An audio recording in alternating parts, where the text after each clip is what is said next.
السلام عليكم ورحمة الله تعالى وبركاته. داود يا صاحبي halkan nagala socotaan waa page-ka YouTube-ka ay wariyaca Tooshare fadlan hadii aad ku cusubtahay channel-kan riix gambaleelka subscribe like share sar daawashadana waa xageena waxaad ku soo dhawaataan wararka caalamka iyo qodobada maanta ugu door karona waxa qayb ka noqon doona xildhibaan Xasan Firimbe oo ka hadlay banaanbaxyada ka soconaya magaalada Muqdisho ee caasimadda dalka Soomaaliya iyadoo shalay ay dhaceen banaanbax lagu taageerayo madaxweynaha Jamhuuriyadda Federaalka ee Soomaaliya ee xukuumadda nabad iyo nolol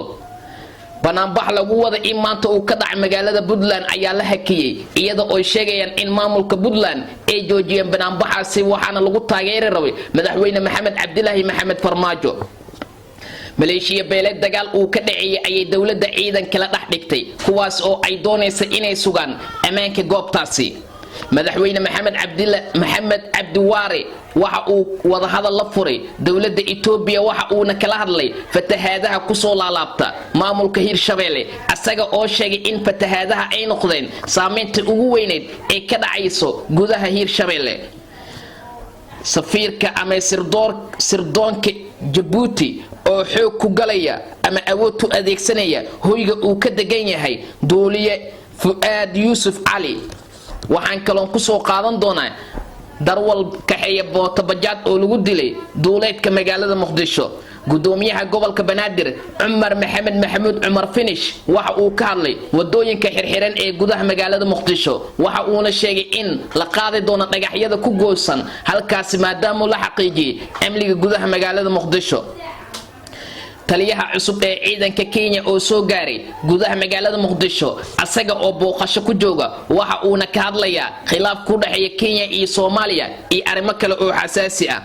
dadka saameynta uu ku yeeshay caabuqa coronavirus-ka ee Somaliland oo kor u sii kordhaysa xilli uu saameynta coronavirus-ka uu noqonayo masiibada ugu ballaaran ee ka dhacaysa gudaha dalka Soomaaliya ciyaarahan waxaan ku soo qaadan doonaa tababar Frank Lampard oo sheegayo saameynta uu ku yeelan doono Timo Werner hadii uu ku soo biiro kooxda kubadda cagta ee Chelsea Liverpool oo 3 xidig laga yaabo in ay seegaan kulanka Everton waxaan kaloon eegi doonaa 10 xidig ee ugu qiimeynta badan horyaalada qaaradda Yurub iyo sida qiimeynta lagu sameeyay qodobadaas iyo qodobo kale oo xiiso badan iyo wararka dibadda ayaan soo qaadan doonaa waa mar kale iyo maanta iyo dunida ku horeynay xildhibaan Xasan Firimbe ayaa la sheegay in uu ka hadlay banaanbixii shalay ka dhacay gudaha magaalada Muqdisho ee caasimadda dalka Soomaaliya banaanbaxaas ayaa waxa uu ka dhacay degmooyin waaweyn oo ka tirsan gudaha magaalada Muqdisho ee caasimadda dalka Soomaaliya kaasi oo lagu taageerayay madaxweynaha Jamhuuriyadda Federaalka ee Soomaaliya ee xukuumadda nabad iyo nolol waxaana la sheegay in banaanbaxaasi isku soo baxeen dad aad u fara badnaan dadka banaanbaxay ayaa waxa ay soo dhaweeyeen go'aanka madaxweynaha oo ahaa in baarlamaanka maqaamka gobolka Banaadir ay qayb ku lahaadaan kaasi oo shacabka ku dhaqan gobolka Banaadir ay aad u soo dhaweeyeen sidoo kale waxa ay eedeynayeen dadka dhaliilsan dawladda iminka jirta iyadoo oo sidoo kale ay sheegeen dawladdan inay tahay dawladda ugu wanaagsan ee abid soo marta dalka Soomaaliya xildhibaanka ayaa waxa uu sheegay ma ahayn wax caadi ah banaanbax shalay ka dhacay gudaha magaalada Muqdisho waxa uu ahaa mid saameyn ballaaran ku yeeshay gudaha magaalada Muqdisho aad ayaan ugu walwalsanaa ayuu yiri xildhibaan Xasan Firimbe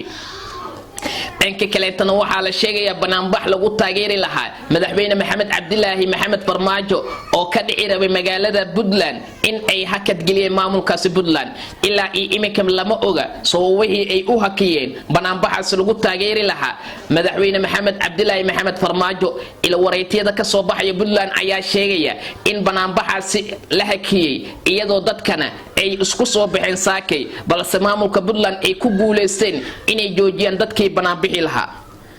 sidoo kale waxaa la sheegayaa maleeshiya beeled dagaal uu ka dhacay in ay dawladda Soomaaliya ay ciidanka la dhaxdhigtay maleeshiya beeledkaas ayaa waxaa la sheegayaa in ay isku haayeen dhul daaqsimeed ciidamada la dhaxdhigay ayaa ka shaqeyn doona amniga goobtaasi madaxweyne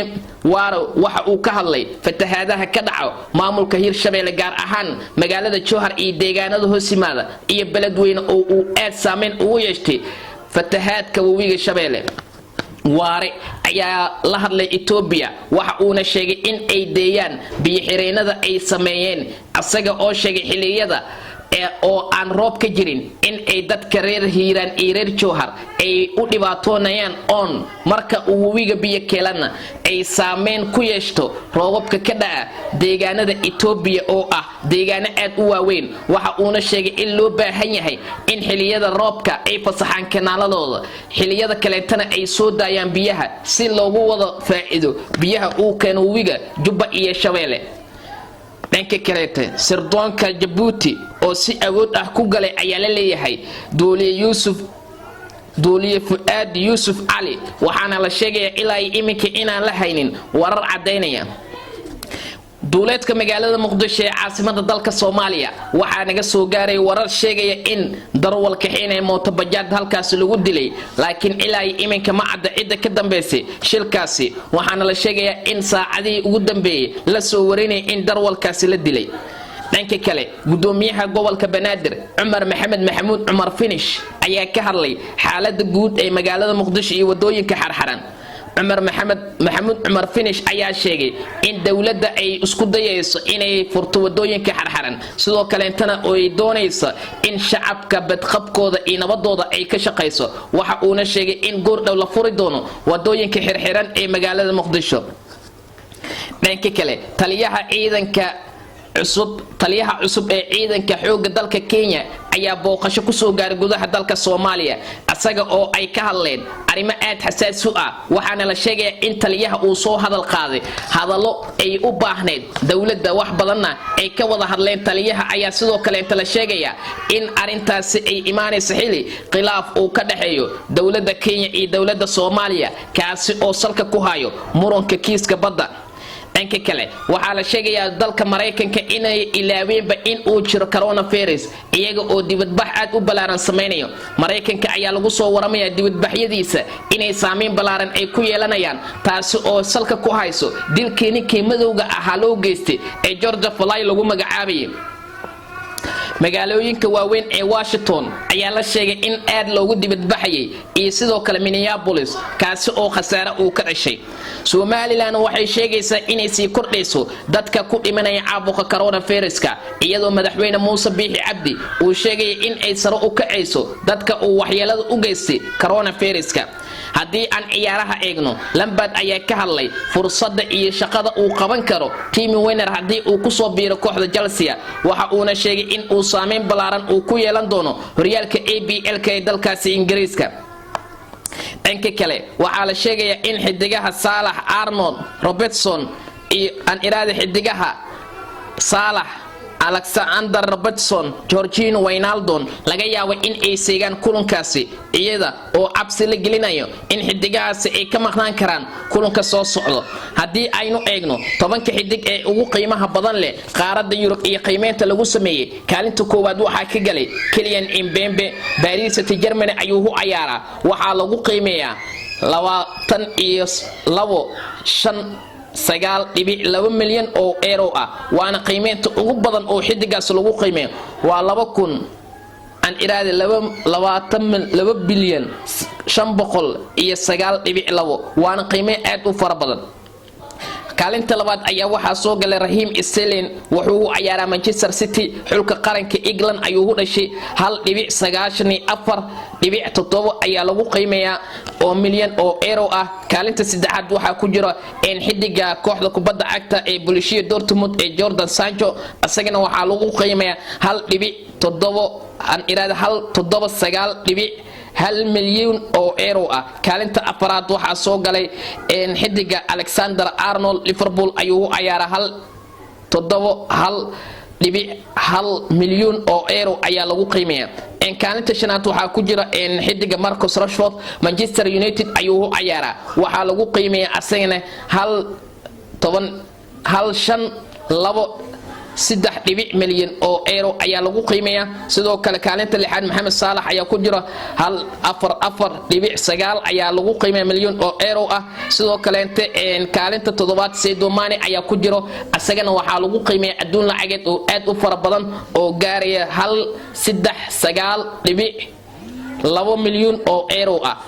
Sidoo kale waxaa jira xidiga kale oo aad u fara badan oo iyagana qiimeyntaasi soo galay oo uu ka mid yahay xidigaasi waxaana la sheegayaa inay yihiin xidiga lagu magacaabo Anthony Griezmann. wuxuu u ciyaaraa Barcelona, waxaa lagu qiimeeyay kaalinta 8aad ayuu ku jiraa 3.4 ayaa lagu qiimeeyay milyan. sidoo kale Alisson xidiga lagu magacaabo asigana waxaa lagu qiimeeyay aduun lacageed oo gaaraya waana Alisson Defay. wuxuu ciyaaraa Bayern Munich 3.5 milyan oo euro. Harry Kane ayaa kaalinta 10aad soo galay oo asagana lagu qiimeeyay aduun lacageed oo aad u qaalisan oo gaaraya asagana waa 8.7 milyan oo euro ah.